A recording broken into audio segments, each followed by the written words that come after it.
Loibner-Waitkus. Notes on Because I Could Not Stop for Death by Emily Dickinson. Okay, let's do this. This will be my first set of notes over Emily Dickinson's Because I Could Not Stop for Death, and a couple of things terrible about looking at the camera, and I'll also look over to off the screen because I've got the poem over there to look at as I'm moving through things. You'll notice that the beard is gone. I decided yesterday I looked homeless and was going to trim it, and as I normally do, and the guard slipped off, and I took a chunk out and ended up shaving it all off. So for the first time in my adult life, I have no facial hair. So you're one of the very few people to see my chin for the first time. And anyway, you'll also, since I post so often in this class, you'll get to see the process of growing a beard back. So this should be interesting. But more interesting than that is the Emily Dickinson poem, Because I Could Not Stop for Death. So this will be sort of how we go through things when we move through. Of course, I won't go line by line or anything like that with the other works that we do in here, especially the longer works. But anyway, let's go for it. So, Because I Could Not Stop for Death, he kindly stopped for me.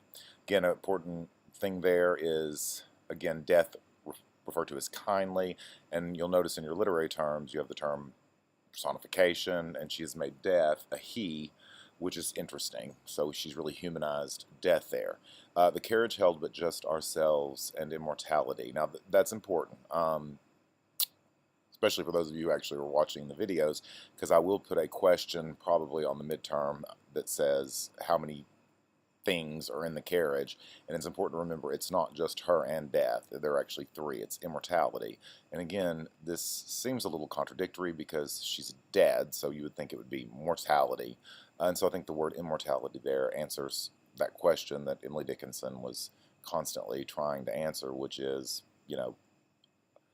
is there immortality? Is there an afterlife? That kind of thing.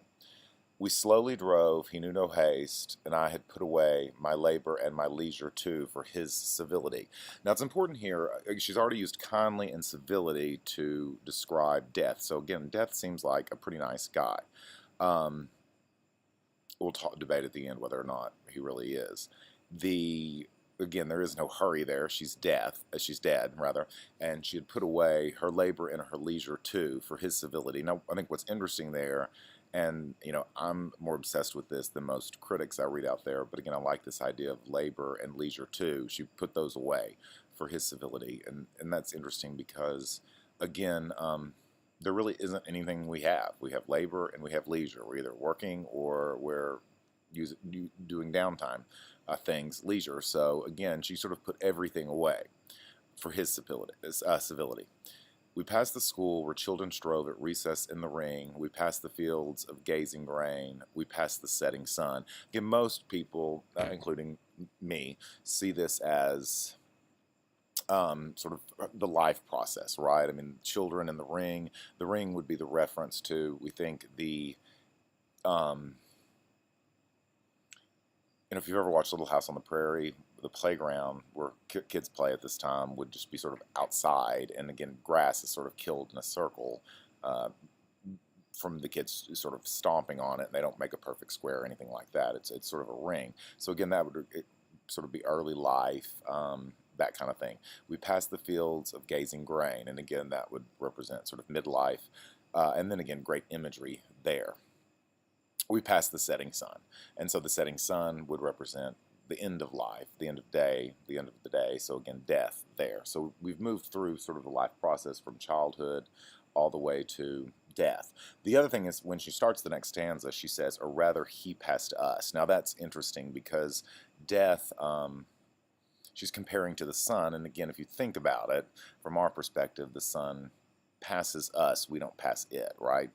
And again, she's comparing this to death. That death sort of does that. It passes us rather than us pass on. It's an interesting sort of take here.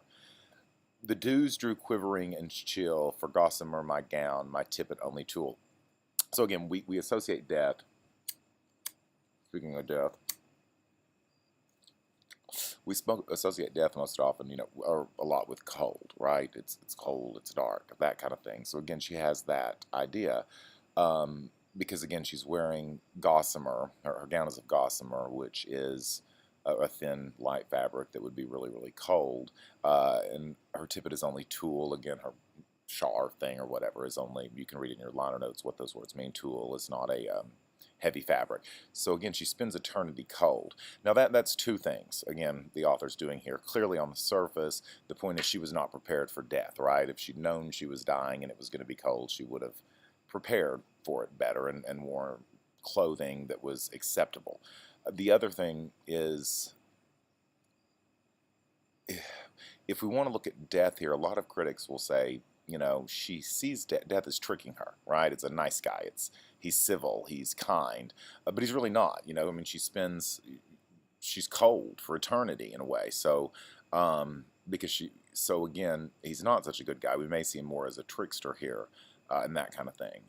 We paused before a house that seemed a swelling of the ground. The roof was scarcely visible, the cornice in the ground. Again, where they stop, so they pause here, right? And you know, could keep moving. She could be in the carriage forever, or you know, this pause may be where she gets out. Again, most people see this swelling of the ground as a grave, right? When somebody's freshly buried, you have that fresh, you know, you go to the cemetery and you walk past somebody's grave and you see, you know, fresh dirt. You're kind of, oh, because you know it's recent. So again, that's could be sort of her ending place. It's seen as that way. The roof was scarcely visible, the cornice in the ground. Again, I've interpreted this a little differently at times. I thought maybe, you know, they're still in the carriage is a possibility, and the reason the cornice of the house is in the ground is so much time has passed in the carriage that the house has fallen, right? So it's now level with the ground. You know, over time, things that would take a lot of time. And she says that to centuries in a second. So again, we know it's been a lot of time. You know, again, most people agree that's the pause is sort of the final stopping place. This carriage ride does not go on forever. You know, I don't always agree, so you can make up your own mind there. Since then 'tis centuries, and yet feels shorter than the day, I first surmised the horses' heads were toward eternity. Again, immortality, eternity, so we know, you know, death is final, it's forever. But again, she's still conscious. As I noted in the other notes, that was something that was important to her. So she kind of answers that question. And again, you know, death, it just seems like yesterday, even though it's been forever. So again, not necessarily a negative view of death, but an interesting take on that. Now, there's a lot of stuff out there on Emily Dickinson, and because I could not stop for death, and I may post some other notes from some other people to give you some ideas of things to think about. But that's my take on it. If you have any questions, give me a call.